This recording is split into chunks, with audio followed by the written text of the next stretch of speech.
अगर आपको अपने माँ के साथ ऐसा नहीं करना चाहिए, आपने ऐसा किया, माँ को आपने शब्दों से, अपने अंगों से, अपने वचनों से अगर कष्ट दिया है तो उसके प्रायश्चित के लिए क्षमा मांगो और उस गलती की पुनरावृत्ति मत करो। आज समाज में, हमारे घरों में, जो हमारा घर एक मंदिर है, परमात्मा कहते हैं कि तुम्हारा घर जैसे मंदिर है वैसे अपने घर को बनाओ। अगर घर को तुमने मंदिर बना दिया तो मैं मंदिर में नहीं रहूँगा, मैं तुम्हारे घर में रहूँगा। और ऐसा प्रमाण भी है। भगवान ने दुर्योधन का सोने के पात्रों में रखा हुआ जल पान नहीं किया, फलों को ग्रहण नहीं किया, लेकिन विदुर के यहाँ कच्ची साग उन्होंने खाई। उन्होंने केला को फेंका और छिलके को खाया। यह इतिहास गवाह है कि भगवान ने सेवरी के जूठे बेर को खाया। यह गवाह है कि भगवान श्री कृष्ण ने द्रौपदी के जूठे, वो भी पात्र में जो अच्छे पात्र था, एक जूठे कण को खाया।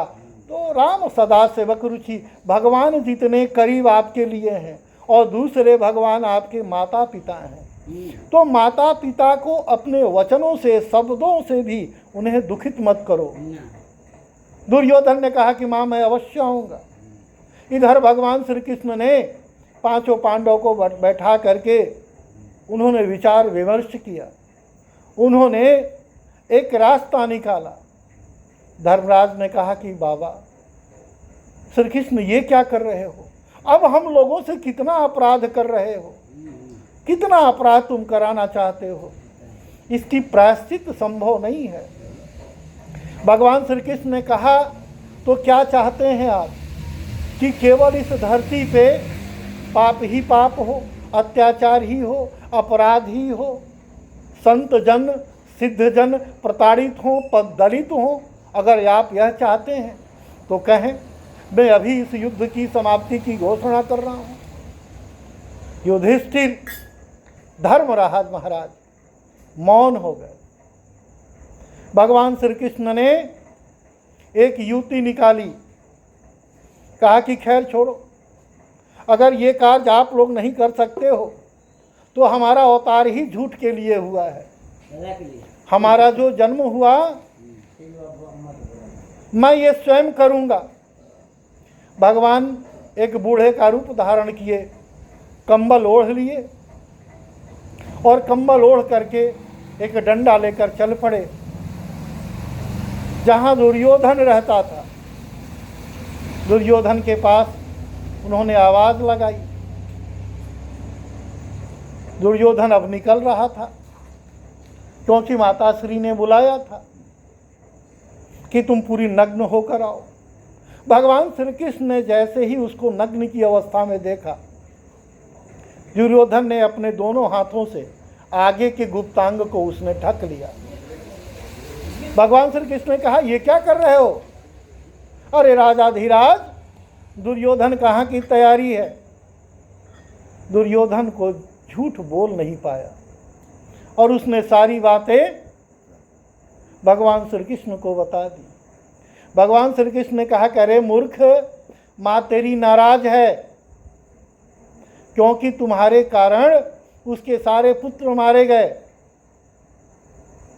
पांडवों की जो गति हुई, हाहाकार मची हुई है, इतनी जो रक्तपात हुई उसके कारण तुम हो।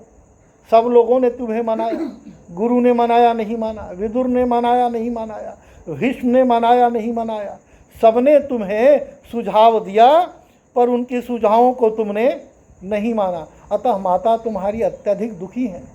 अब बताओ, तुम 2 वर्ष के या 6 माह के बच्चे तो हो नहीं कि माँ के सामने तुम नग्न होकर जाओगे। अरे माँ तुम्हें साप दे देंगी। दुर्योधन ने कहा कि ऐसा कैसे हो सकता, वो मेरी माँ है, उन्होंने हमें बुलाया है, हमें कुछ वो देंगी जिससे मैं दुनिया का सबसे बड़ा महाबली बन सकता हूँ। भगवान श्री कृष्ण ने कहा कि महाबली तो तुम अभी ही हो, युद्ध में तुम हार कहाँ पाए हो? तुम तो महाबली हो, तुम राजा हो, तुम्हारे सामने इंद्र, ये देव, कहीं किसी की हिम्मत है कि तुम्हारे पास ठहर पाए? देखो मैं ही मैं तुम्हारा क्या बिगाड़ पाया, तुमसे डर करके राजमहल छोड़कर भाग गया। दुर्योधन को लगा कि भगवान श्री कृष्ण ये सही कह रहे हैं। भगवान श्री कृष्ण ने कहा कि जाओ, तुम्हारी माँ है, तुम्हें जाना चाहिए, लेकिन कुछ अंग जो ऐसे हैं उनको तो ढक लो। पूरे नग्न होकर जाओगे, ये तुम्हें शर्म नहीं आती? महा तुम नादान हो। अगर तुम्हें शर्म नहीं आती तो मुझे देख करके तुम अपने अंगों को क्यों हाथों से ढक लिए? दुर्योधन को लगा कि भगवान श्री कृष्ण यह उचित कर रहे हैं। उनको क्या पता कि ये नटनागर हैं, ये माखन चित चोर हैं। दुर्योधन पुनः गया और केले के छाल केवल अपने उन अंगों पे लगाया। माँ के दरवाजे पर वो गया। माँ ने आवाज लगाई कि बेटा आ गए हो? दुर्योधन ने कहा कि हाँ माँ, मैं आ चुका हूँ। बेटे, तुम्हारे बदन पे कहीं कोई वस्त्र तो नहीं है, एक धागे तो नहीं है? दुर्योधन ने कहा कि नहीं माँ, मैं पूर्णतः नग्न हूँ, मैं आ जाऊं? गांधारी माँ ने कहा कि हाँ बेटे आ जाओ। विवाह के पश्चात गांधारी पहली बार अपनी आंखों की पट्टी खोलने जा रही थी। वह केवल अपने पुत्र को वज्र बनाने के लिए, ताकि मेरा पुत्र जीवित रहे, मेरे पुत्र का क्षति नहीं हो, मेरे पुत्र का संहार नहीं हो, मेरे पुत्र का वध नहीं हो, कौरवों का वंश चले। इस भावना से, इस मोह से ग्रसित हमारे कथा का विषय जो है, भय लोग सब मोह बसा, लोभ ग्रसे शुभ कर्म, सुनु हरिजान ज्ञान निधि, कहूँ कछुक कली धर्म। कली ने द्वापर में ही प्रवेश करने का मन बना लिया था। गांधारी को मोह है। हमारे विद्वान कहते हैं कि धृतराष्ट्र आंखों का अंधा होता तो काम चल सकता था, लेकिन वह ज्ञान से भी अंधा था, क्योंकि उसके अंदर पुत्र मोह थी। आज हम अपने घरों में भी कभी कभी आसपास मोहल्ले वाले कहते हैं कि देखो ये धृतराष्ट्र बना हुआ है, अपने पुत्र के प्रति पुत्र मोह है और पूरे घर विनाश की तरफ जा रही है। गांधारी ने पुत्र मोह किया नहीं था, लेकिन अब पुत्र का जीवन बचे इसके लिए पुत्र मोह आ गई। पुनः बार बार गांधारी कह रही है, बेटा तुम्हारे वदन पे कोई वस्त्र तो नहीं है? दुर्योधन ने कहा कि नहीं माँ, मैं तुम्हारी शपथ खाकर कहता हूँ, हमारे अंग पर एक धागे तक नहीं है। माता गांधारी ने भगवान का संकल्प करके उस परम ब्रह्म परमात्मा दीनानाथ राघवेंद्र सरकार चक्षुदर्शनधारी नटनागर गिरधारी का उसने जैसे ही ध्यान लगाया तो क्या देख रही है कि भगवान श्री कृष्ण तो आ चुके हैं। उसने अपने सर को ठोक लिया। गांधारी माँ ने कहा कि क्या बेटा तुम्हें कृष्ण मिले थे? कहा कि हाँ माँ, कृष्ण तो मिले थे, वो अंधेरी रात में हमसे मिलने के लिए आ रहे थे, जैसे ही मैं घर से निकला। कहा कि बेटा दुर्भाग्य है तेरा, और भाग्य का लिखा मैं भी नहीं मिटा सकती। अगर कृष्ण आ गए हैं तो जरूर तुम कहीं कोई वस्त्र पहने हो। जैसे ही माता गांधारी ने अपनी आंख के पट्टी को खोला, चरणों को देखा, नखों को देखा, तलवे को देखा, वज्र होता गया, एक एक अंग वज्र होता गया।